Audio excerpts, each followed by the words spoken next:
Hello guys, thanks for watching my video. आगे बढ़ने से पहले I would like to request you to subscribe my channel. अगर आपने मेरा चैनल सब्सक्राइब नहीं किया है तो आप चैनल को सब्सक्राइब करें और मैं पूरी कोशिश करूँगी कि जो आपका एकेडमिक्स में 11th 12th के स्टूडेंट्स को जो ज़रूरत है उसको मैं पूरी तरह अपने वीडियोज़ में एक्सप्लेन करूँ. Today I am going to discuss a poem, The Voice of the Rain, by an American poet, Walt Whitman. Some words you can see: eternal, without beginning or end.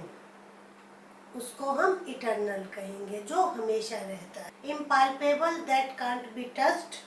Vaguely, not clearly.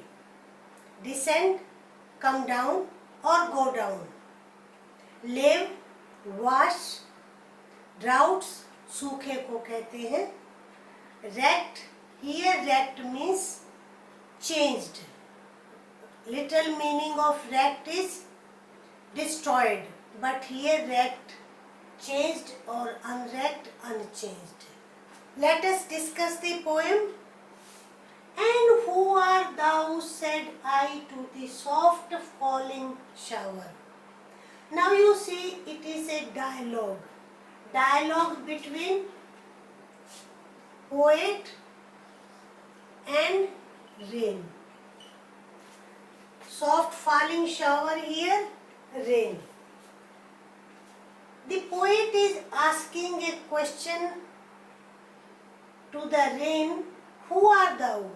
कि यानी तुम कौन हो? Which stands to tell, give me an answer as here translated. Which stands to tell why the poet has used this phrase. Either he didn't expect, उसने answer को expect नहीं किया था, और he was attracted by the rain, captivated by the beauty of the rain. The rain replied, I am the poem of the earth. I am the poem. Why rain says I am poem of the earth?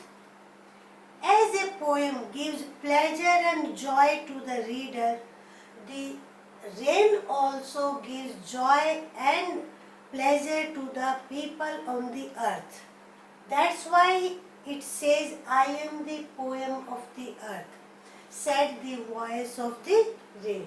Eternal I rise impalpable. Rain का birthplace, land and bottomless sea. जब पानी heat होता है तो उसको vapour बन के ऊपर उठता है. That goes upward. Upward ऊपर की तरफ जाता है तो upward to heaven. Whence vaguely formed, altogether changed and yet the same. It changes its shape. यानी कि clouds are formed, clouds बनते हैं. हालांकि मेरा जो फॉर्म है वो चेंज हो जाता है. Rain says I change the form, but in essence I am the same. ये इसका यहाँ पर मीनिंग है. Here cycle of the rain, यानी जब वेपर बनकर ऊपर पानी जाता है तो क्या होता है? बादल बनते हैं. I descend to lave the droughts. Descend, come down. वही कहते फिर मैं अपनी शेप चेंज करके naturally in the form of the rain मैं I come down to lave. I have just told you to wash, to quench the thirst. आप यहाँ पर ये भी कह सकते हैं wash the droughts. Droughts, dry places, सूखी जो जगह है, सूखे खेत या सूखा area. Atomies, dust layers of the globe.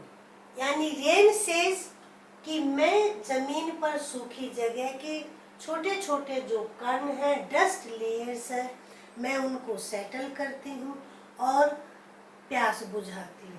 It means it washes, it beautifies the world. Rain की वजह से ही जो है वो दुनिया इतनी सुंदर है. क्यों? and all that in then without me were seeds only latent unborn.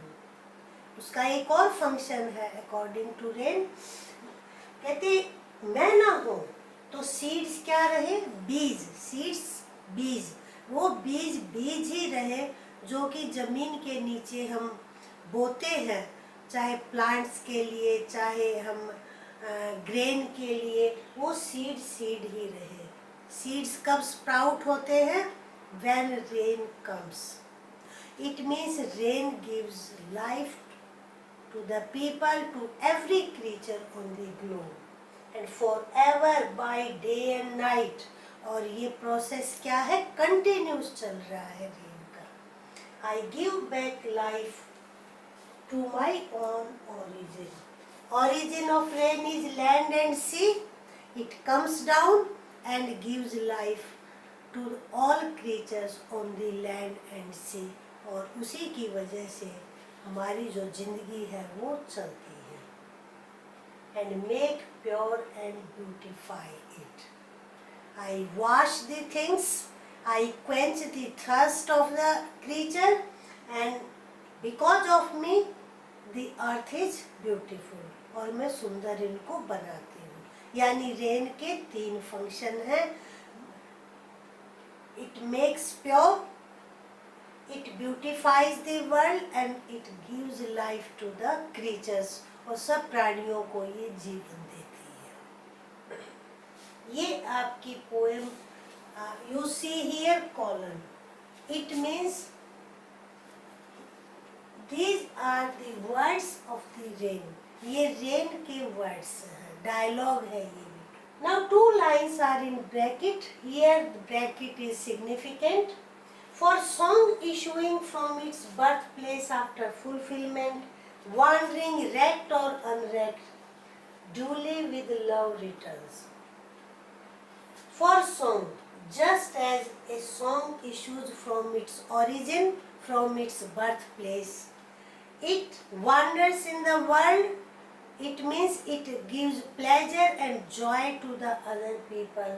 And after fulfillment and wandering, what wrecked or unwrecked, whether it changes its form or not, और ये वापस अपने बर्थ प्लेस पर लौटता है। एक सॉन्ग, ये poem is also song. ये इसका पोएट का क्या मीनिंग है कि जैसे सॉन्ग हार्ट से ओरिजिन होता है, हार्ट से निकलता है, and after giving joy and pleasure to the people, it returns, it comes back, और ये वापस अपने ओरिजिन पर आ जाता है।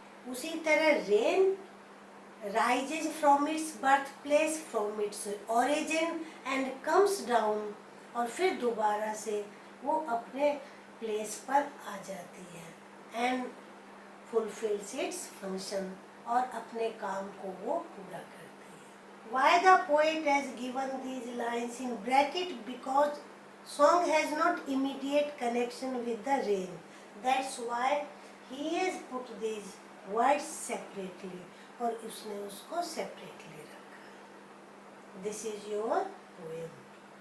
So in a nutshell, this poem is a dialogue।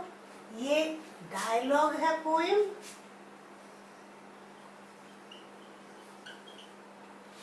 Here the poet has personified rain। Figure of speech, personification।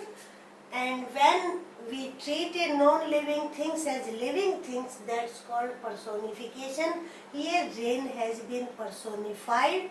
It's a dialogue between the poet and the rain। Now it's time for home task।